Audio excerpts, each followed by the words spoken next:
Natural hair colour కోసం చూస్తున్నారా? అయితే Anoos henna and black expert వాడండి.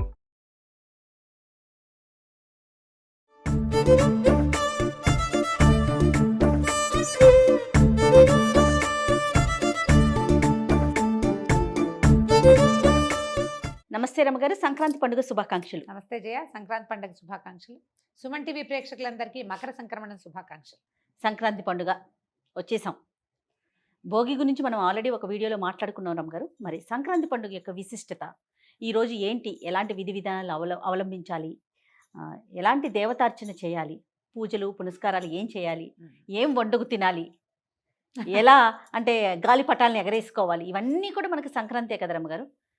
ఊళ్ళలో తేడా, ఒక్కొక్క ఊర్లో ఒక్కో రకంగా చేసినా, ఎవరు చేసినా పొద్దునే లేచి సూర్యుడికి దండం పెట్టుకోవాలి. కొంచెం ఎక్కువ రోజులు చేసుకునే పండుగల్లో సంక్రాంతి కూడా ఒకటి కదండి. 3 రోజులు పెద్ద పండుగ అంటాం కదా. మనకి పంటలు వచ్చే రోజు, మాసుళ్ళు అయ్యే రోజులు, పంటలు ఆల్రెడీ వచ్చేస్తాయి, మన డిసెంబర్లోనే వచ్చేస్తాయి. అక్కడి నుంచి మనం దాన ప్రక్రియకి శ్రీకారం చుడతాం. అవును, ధనుర్మాసం మొదలయ్యేసరికల్లా హరిదాసులు వస్తారు, అప్పటి నుంచే వస్తాయి జయ. డిసెంబరు 10-14 తారీఖులకే ఇంచుమించు పంటలు ఇళ్ళకి చేరిపోతాయి అందరికి. పండుగ రోజుకి వస్తుందని చెప్పడానికి వీల్లేదు. అవునవును, అప్పటి నుంచి మొదలుపెట్టి మీరు ధాన్యం కాటా వేసుకోవటం, ఎవరికైనా అమ్మటం, ఏదైనా ఇదివరకైతే ఏం చేసేవాళ్ళు, ఇచ్చిపుచ్చుకునేది ఉండేది కదా. ఏమంటారు మన దాన్ని, బార్టర్ సిస్టమ్. నేను నీకు ధాన్యం కొలుస్తాను, నువ్వు నాకు అది ఇవ్వు, ఇలాంటి వస్తు మార్పిడి. వస్తు మార్పిడి కాలంలో ఏం చేసేవాళ్ళు, ధాన్యం పోసి ఇంట్లో కావాల్సిన సరుకులు, సామాన్లు, బట్టలు, కొత్త బట్టలు, బట్టలు కూడా రమ్మగారు, బట్టలు కూడా వస్తు మార్పిడిలో. అంటే చేనేత కార్మికులకి ధాన్యం ఇచ్చి బట్టలు తీసుకునేవాళ్ళు. సో కొత్త బట్టలు కొనుక్కోవాలి, అప్పుడు వస్తు మార్పిడిలో కొనుక్కునేవాళ్ళు. ఇప్పుడు అప్పటి నుంచి మొదలవుతుంది కదా. ఇంకా ఇప్పుడు ఈ రోజు ప్రత్యేకత ఏంటి, మనకి సూర్యుడు ఉత్తర వైపుకి నడవడం మొదలు పెడతాడు. మకరంలోకి సంక్రమణం అవుతాడు. సంక్రమణాలు ప్రతి నెలా జరుగుతాయి. మామూలుగా మనం ఎట్లా నడుస్తాం, మన కథ చంద్రుడితో పాటు నడుస్తుంది. మామూలుగా చంద్రుడి నడకే కదా. పాడ్యమి, ప్రతిపత్తు అంటే అమావాస్య వెళ్ళిన మర్నాడు పాడ్యమి. అక్కడి నుంచి మొదలుపెట్టి తిథుల వారీగా మనం అష్టమి నవముల్లో పండుగలు చేసుకుంటాం. బోల్డన్ ఉన్నాయి మనకి. ఏకాదశులు ఉపవాసాలు ఉంటాం, పౌర్ణమి ఉపవాసం ఉంటాం. పౌర్ణమి నుంచి మళ్ళీ ప్రతిపత్తు, మళ్ళీ మొదలు. మన కథ అంతా చంద్రుడి వెనకాలే నడుస్తున్నట్టు ఉంటుంది. కానీ నిజానికి మన కథ నడిపేవాడు ఎవడు? సూర్యుడు. ఇప్పుడు ఈ సూర్యుడు ప్రతి నెల ఒక సంక్రమణం చెందుతాడు. 12 రాసుల్లోకి, 12 రాసుల్లోకి మారుతూ ఉంటాడు. అది ఏమవుతుంది, కరెక్ట్గా చంద్రుడితో పాటుగా ఉండదు, పాడ్యంతో పాటు ఉండదు. పాడ్యం వెళ్ళిపోతుంది. పాడ్యం దాని దారిన వస్తూ ఉంటుంది. ఈ సంక్రమణం దారిన సంక్రమణం ఇంచుమించుగా నెలలో ఒకే తేదీకి అటు ఇటుగా అవుతుంది. అందుకని ఇంచుమించు మన ప్రతి సంవత్సరము ఈ జనవరి 14-15 తారీఖుల్లోనే మన పండగ వస్తుంది చూడు. అంటే ప్రతి నెల ఇంగ్లీష్ నెలల మధ్యలోనే మనకు సంక్రమణం వస్తుంది. ఈ సంక్రమణంలో తులా సంక్రమణం, మేష సంక్రమణం, వాటిని కూడా ముఖ్యంగా చెప్పుకున్నా కూడా సామాన్య ప్రజానీకానికి తెలియవు. పంచాంగం ఫాలో అయ్యే వాళ్ళకి. తర్వాత సంక్రమణాల్లో తప్పకుండా పెద్దవాళ్ళకి తర్పణాలు విడవటం అనేది ఒక పద్ధతి ఉంటుంది. అవును, తర్పణం విడిచే కమ్యూనిటీ వాళ్ళు దాన్ని జ్ఞాపకం పెట్టుకుంటారు. మనకు మామూలు వాళ్ళకి ఎవరికి దాని మీద పెద్ద పట్టింపు ఉండదు. ఈ సంక్రమణాలని ఫాలో అయ్యే వాళ్ళు రైతులు కూడా కార్తెల్ని ఫాలో అవుతారు. అవును, ఈ కార్తెలో విత్తనాలు వేయాలి, అలాంటివి ప్రత్యేకమైన ఉంటాయి కదా, వాళ్ళకు కూడా ఇది తెలుస్తుంది. ఈ మనం ప్రధానమైనది ఏంటంటే ఈ మన తర్పణాలు విడవటం అనేది ఒక ప్రోగ్రామ్ ఉంది కదా. ఈ కరెక్ట్గా ఈ రోజున ఏ రోజైతే సూర్యుడు మకర సంక్రమణం చెందుతాడో ఆ రోజు చాలా విశేషమైన సంక్రమణంగా చెప్తారు.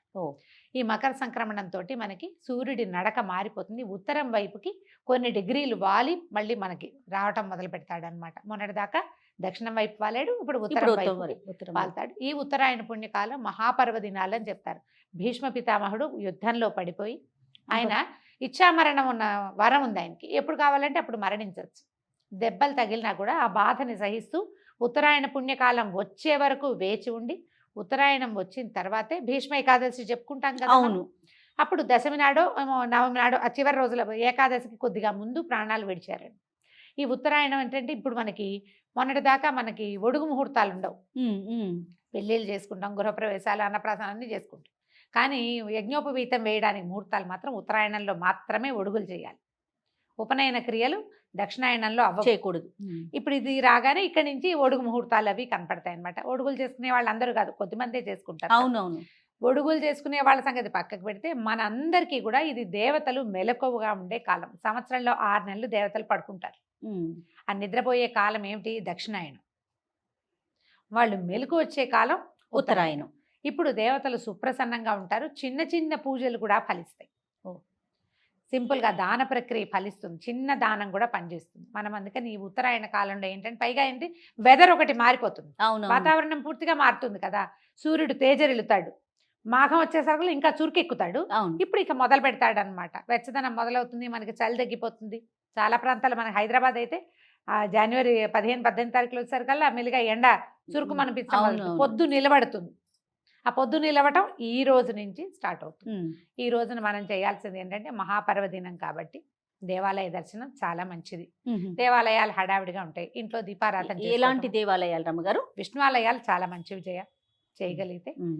శివాలయాలు, అమ్మవారి ఆలయాలు, వినాయకుడు, కుమారస్వామి, మన అందుబాటులో ఏదైనా ఒకటి దేవాలయం అనగానే ఫలానా దైవ సన్నిధి అనేది ఆ లేదు. ముఖం ఉన్నవాడే మనని ఉద్ధరిస్తాడని భావించకూడదు. ఉమ్. ఆ స్వరూపంలో ఉన్నటువంటి పరంజ్యోతి ఆయన మనకి అనుగ్రహిస్తాడు. మన ఇంటి దగ్గర ఏది ఉంటే అది, అవకాశం ఉంటే ఎక్కడికైనా వెళ్ళొచ్చు. అంతే. ఓ సంవత్సరం మేము ద్వారక వెళ్ళాం. ఉహు. మేమేమనుకున్నాం తెలుసా, నిజంగా ఇప్పుడు అది చెప్పాలనిపిస్తుంది నాకు. సంక్రాంతి పండుగ మనకి చాలా ఇంపార్టెంట్. అవును తెలుగు వాళ్ళకి పొంగల్ అని తమిళ తమిళ తమిళన్స్ చేస్తారు. నార్త్ ఇండియాలో ఏముంటుంది అనుకున్నాం మేము.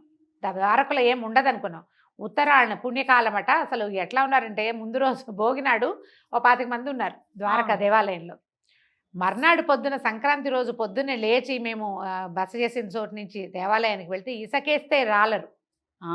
ఉత్తరాయణ పుణ్యకాలంలో కృష్ణ భగవానుని దర్శనం అత్యద్భుతమైందని మొత్తం ఆ దేవాలయం నుంచి బయట అన్ని సందుల్లోకి క్యూలు ఉన్నాయి. ఓ. అంతమంది ఉన్నారు. అన్ని చోట్ల ఉత్తరాయణం పుణ్యకాలమే. ఆ. మనకి వాళ్ళకి తిథులు తేడా ఉన్నప్పటికీ పౌర్ణమి మనకేమో అమావాస్య వెళ్ళగానే నెల మొదలవుతుంది. అవును. వాళ్ళకి పౌర్ణమితో మొదలయ్యే వాళ్ళు కూడా ఉంటారు. అయినా సరే ఉత్తరాయణం పుణ్యకాలమే ఎవరికైనా సరే. ఉహు. ఏదో ఒక దేవాలయ దర్శనం చేయండి. తర్వాత నువ్వులు దానం చేయటం, ఉమ్. కూష్మాండ దానం, గుమ్మడికాయ దానం చేస్తే భూదానం చేసిన ఫలితం వస్తుంది.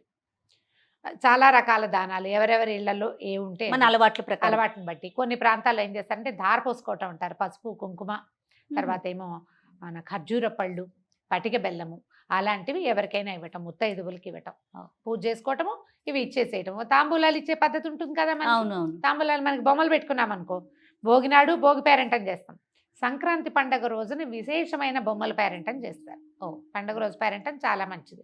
ఇప్పుడు పేరెంటం అనగానే ఏం చేస్తాం, ఊరికే హాయ్ అని పంపించాం, ఉమ్. స్వీటు హార్ట్ కూడా పెట్టాం. స్వీట్ హార్ట్లు పెట్టేది కాదు, బొట్టు పసుపు ఇస్తాం. ఓకే. వాళ్ళకి తాంబూలం ఇవ్వటం. ఈ తాంబూలంలో ముఖ్యంగా పసుపు కుంకుమ, తర్వాత చిమ్మిరి, ఉమ్. నువ్వుల లడ్డులు, మన జీడీలు చేస్తారు చూడు, ఉమ్. నువ్వుల చిక్కి. ఇప్పుడు మామూలుగా అయితే నువ్వులు ఒకళ్ళ చేతి నుంచి ఒకళ్ళు తీసుకోకూడదు, అవును. దాన ప్రక్రియ కింద వస్తుంది, అది మంచిది కాదంటారు. ఓకే. కానీ తీపి పదార్థంగా దాన్ని టర్న్ చేసి ఉమ్. మనం లడ్డూలో లేకపోతే ఏదైనా ఉండలో అలా చేసిస్తే వాటిని పంచిపెట్టుకోవచ్చు.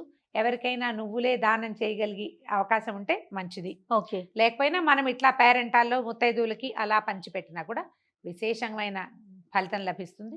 నోరు తీపి చేసుకోవటం, ఉమ్. ఈ నువ్వులు తర్వాత అందులో వేసేటువంటి బెల్లము, వీటన్నిట్లలో ఏంటంటే మనకి శరీరంలో ఉష్ణాన్ని పెంచే శక్తి ఉంటుంది వాటికి. ఓకే. నువ్వులు హీట్ కదా మనం అవును, చెప్పుకుంటాం. అవును.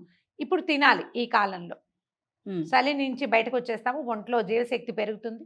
తర్వాత కాలానికి మనం శరీరాన్ని ఆరోగ్యంగా తయారుగా ఉంచుకోవటం, ఉంచుకో- అంతే కదా రమ్మగారు? అంతే, శరీరాన్ని తయారుగా ఉంచుకోవటము.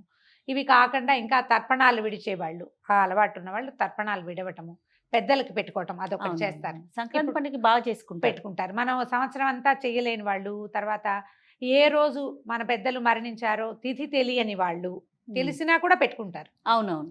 తిథులు తెలీదు, డేట్లే తెలుసు, వాళ్ళు కూడా మహాలయ పక్షాల్లో చేయలేకపోయిన వాళ్ళు ఉమ్. ఈ రోజున పెద్దవాళ్ళకి పెట్టుకోవటం. ఈ సంక్రమణ కాలంలో ఏంటంటే పితృదేవతల ఆరాధనకి మంచిది, ఓకే. దైవారాధన మంచిది, సూర్యారాధన మంచిది.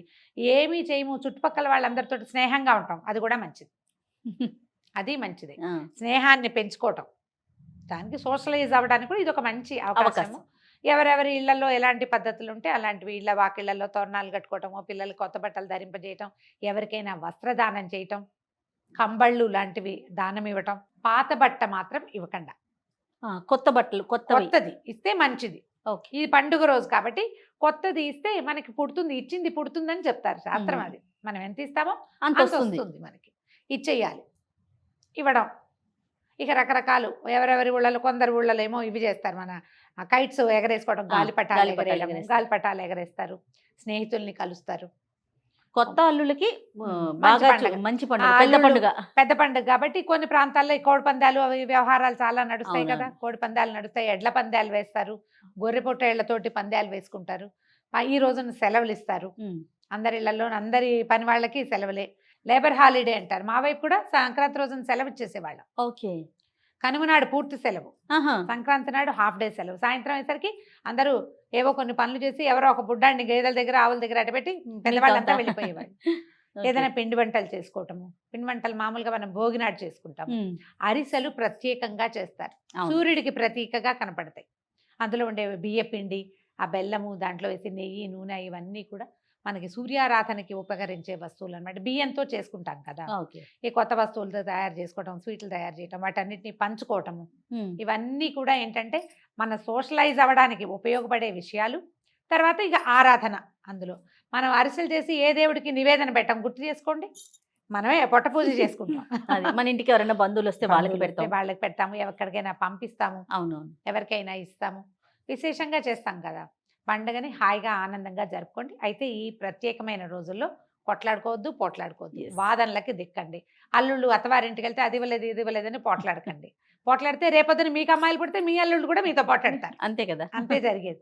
కాబట్టి కొట్లాటలు, గొడవలు, తగాదాలు, వాద ప్రతివాదాలకి దిక్కండి. సాధ్యమైనంత ప్రశాంతంగా ఈ రోజున ఏం చెప్పబడిందో, పుస్తకాల్లో చెప్పబడింది ఒకటి, మనలాగా చెప్పేవాళ్ళు, మనకంటే పెద్ద పెద్ద వాళ్ళు చెప్పేది. అవును. ఇప్పుడు ఇవన్నీ కాకుండా వీటితో పాటుగా, వీటిలో కొన్ని నచ్చితే ఇవి తీసుకోవటం, మన ఇళ్లల్లో, మన ఊళ్ళల్లో, మన ప్రాంతంలో ఏం చేస్తారో ఆ రకమైన ఆరాధనా క్రమాన్ని, పండగ జరుపుకునే విధానాన్ని పాటించండి. మూలాలని వదిలిపెట్టకండి. మీ పద్ధతులు ఏవో కొత్త పద్ధతులు నేర్చుకుని అవే మా మంచివని, ఇది చెడ్డవని పొరపాటును కూడా అనుకోవద్దు. మన తాత మామ ముందు వాళ్ళు ఏం చేశారో అది మనం తప్పకుండా చేయాలి. మన మూలాన్ని మనం గౌరవించి ఆ విధానాలను కూడా పాటిస్తూ కొత్త అవే కదా వాటిని మనం భావితరాలకి ఇచ్చేది రమ్మ గారు. ఇచ్చేదంతే కదా. మన సంస్కృతిని మనం ఎట్లా ఇస్తాం? ఎవరిదో దాన్ని మనం యాడ్ చేసుకోకూడదు. Yes. యాడ్ చేసుకోవచ్చు కానీ యాప్ట్ చేసుకోకూడదు. అవి తీసేసుకుని ఇవి వదిలిపెట్టకూడదు. Yes. అవి వదలకుండా మీ మీ పద్ధతుల ప్రకారం పండుగను చక్కగా జరుపుకోండి. రైట్ రమ్మ గారు, మరొకసారి సంక్రాంతి శుభాకాంక్షలు అండి. సంక్రాంతి శుభాకాంక్షలు చేయాలి.